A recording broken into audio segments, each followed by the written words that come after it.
Hello friends, welcome to Sounders kitchen. சுவையா சமைக்கிறோம், செமையா சாப்பிடுறோம். இன்னைக்கு நம்ம பார்க்கக்கூடிய ஒரு ரெசிபி கத்திரிக்காய் புளிக்குழம்பு. நாட்டு கத்திரிக்காயோட புளிக்குழம்பு செய்ய போறோம். நாட்டு கத்திரிக்காய நீல வாக்குல கட் பண்ணி எண்ணெயில வதக்கி மண் சட்டியில நல்லெண்ணெய் ஊத்தி ஒரு அருமையான ரெசிபி செய்ய போறோம். வாங்க ரெசிபி எப்படி ப்ரிப்பேர் பண்றதுன்னு பார்க்கலாம்.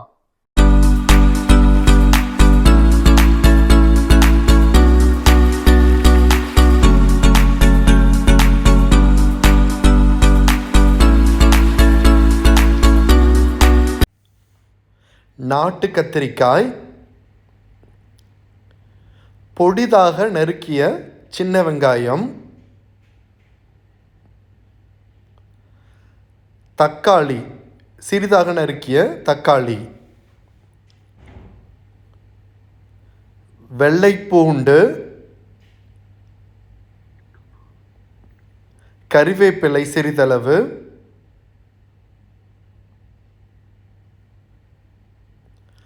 கொத்தமல்லி தழை சிறிதளவு,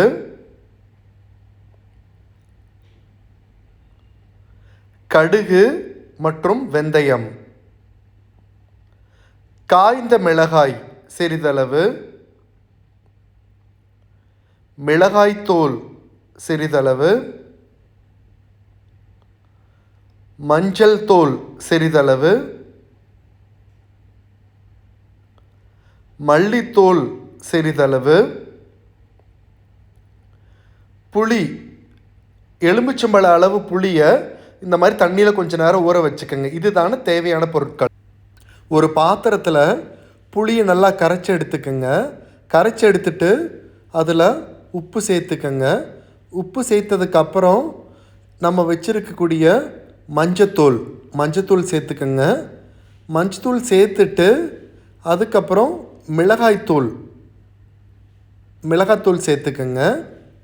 மிளகாத்தூள் சேர்த்தாச்சு. இப்போ மல்லித்தூள் சேர்த்துக்கலாம். மல்லித்தூளும் இதில் சேர்த்து எல்லாத்தையும் நல்லா அந்த புளிக்கரைசலோட கலந்துக்குங்க. இந்த மாதிரி ஃபுல்லாக கட்டி இல்லாத அளவுக்கு புளிக்கரைசலோட நல்லா கலந்துக்குங்க. உப்பு காரம் இப்போ நல்லா டேஸ்ட் பண்ணி பார்த்துக்கோங்க. தேவையான அளவுக்கு உப்பு புளிப்பு இருக்கான்னு சொல்லி. புளி கொஞ்சம் அதிகமாக இருக்கணும். ஓகே, இப்போ கத்திரிக்காய் புளிக்குழம்பு செய்கிறதுக்கு தேவையான புளிக்கரைசல் ரெடி பண்ணியாச்சு. நீ அடுத்து கத்திரிக்காய் புளிக்குழம்பு எப்படி செய்கிறதுன்னு பார்க்கலாம் வாங்க. கத்திரிக்காயை நல்லா கழுவி நீல வாக்கில் இந்த மாதிரி கட் பண்ணி எடுத்துக்கோங்க. ஒரு கத்திரிக்காயும் பாருங்கள் எப்படி நீல வாக்கில் கட் பண்ணி எடுத்துருக்கேன்னு. ஸ்டவ் ஆன் பண்ணிக்கலாம். ஸ்டவ் ஆன் பண்ணதுக்கப்புறம் ஒரு கடாயை வச்சு எண்ணெய் சேர்த்துக்கோங்க. எண்ணெய் சேர்த்து எண்ணெய் காஞ்சதுக்கப்புறம் நம்ம கட் பண்ணி வச்சுருக்கிற கத்திரிக்காயை இதில் சேர்த்துக்கோங்க. இப்போ கத்திரிக்காய் வதங்கிறதுக்கு தேவையான அளவு உப்பு சேர்த்துக்கோங்க. உப்பு சேர்த்திட்டு நல்லா அந்த கத்திரிக்காயை எண்ணெயில் வதக்கிட்டே இருங்க. ஃபுல்லாக அந்த கத்திரிக்காய் நல்லா சுருண்டு வரணும் புளிக்குழம்புக்கு. அப்போ தான் அது மிகவும் டேஸ்ட்டாக இருக்கும்.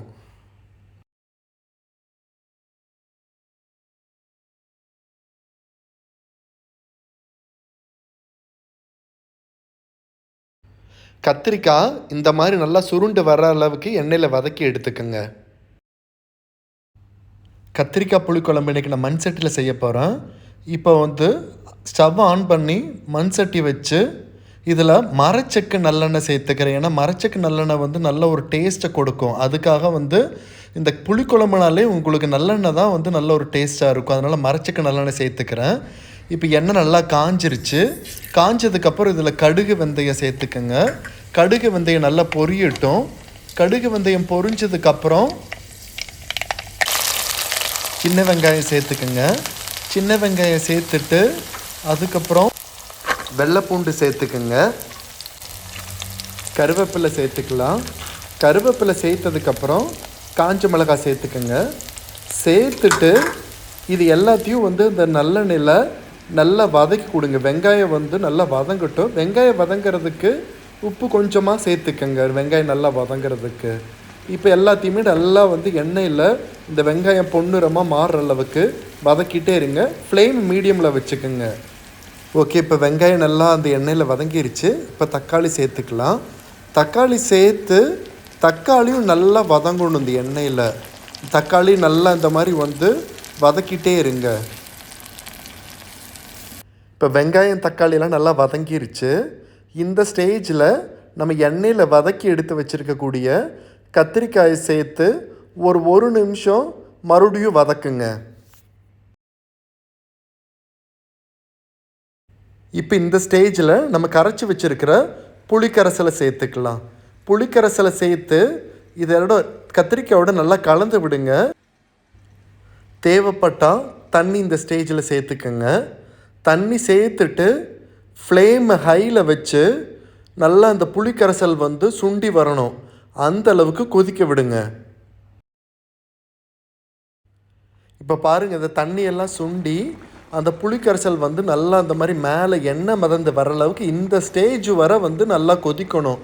ஃப்ளேமை ஹையில் வச்சுக்கோங்க. தேவைப்பட்டால் உப்பு அளவு பார்த்து சேர்த்துக்கங்க. இப்போ தண்ணியெல்லாம் வற்றி நல்லா வந்து கெட்டி ஆயிடுச்சு. இந்த ஸ்டேஜில் நம்ம பொடியாக நறுக்கி வச்சுருக்கக்கூடிய கொத்தமல்லி தழை சேர்த்து கலந்து விட்டு ஸ்டவ்வை ஆஃப் பண்ணிடுங்க. இப்போ ஒரு சுவையான கத்திரிக்காய் புளிக்குழம்பு ரெடி. நல்லா சுடு சாதத்தோடு வச்சு சாப்பிட்டு பாருங்கள். சுவை மிகவும் அருமையாக இருக்கும். ட்ரை பண்ணி பாருங்கள்.